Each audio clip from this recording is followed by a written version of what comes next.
আসসালামু আলাইকুম বন্ধুরা, নতুন আরেকটা ভিডিওতে আপনাদের সবাইকে স্বাগতম। আমরা আমাদের প্রয়োজনে প্লে স্টোর থেকে অনেক অ্যাপ ডাউনলোড করি এবং সেগুলোর কাজ শেষে আমরা আনইনস্টল করে দিই।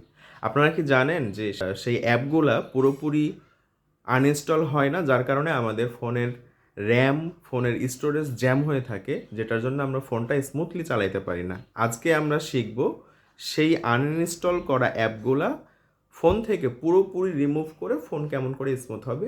আপনারা যারা আমার চ্যানেলে নতুন তারা সবাই আমার চ্যানেলটি ফলো দিয়ে রাখবেন আর এই ভিডিওটি শেয়ার করে আপনার টাইমলাইনে রেখে দিবেন, পরবর্তীতে আপনার কাজে লাগতে পারে। সবার প্রথমে আমরা গুগল প্লে স্টোরে চলে যাব।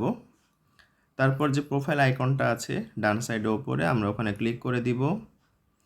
তারপরে ম্যানেজ অ্যাপ অ্যান্ড ডিভাইস বলে একটা অপশনস আছে, আমরা এখানে ক্লিক করে দিব। তারপরে এই যে ওপরে ডান সাইডে ম্যানেজ বলে একটা অপশনস আছে, এখানে ক্লিক করে দিব। এখানে ইনস্টলড আছে ডান সাইডে, আমরা ইনস্টলের ওপরে ক্লিক করে এখানে নট ইনস্টল সিলেক্ট করব।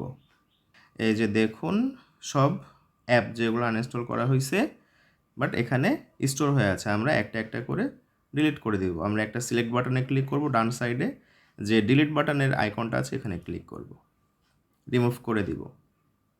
এভাবে আপনারা একটা একটা অথবা সবগুলো একসঙ্গে সিলেক্ট করে রিমুভ করে দিতে পারেন। আশা রাখছি ভিডিওটা আপনাদের কাজে লাগবে। ধন্যবাদ।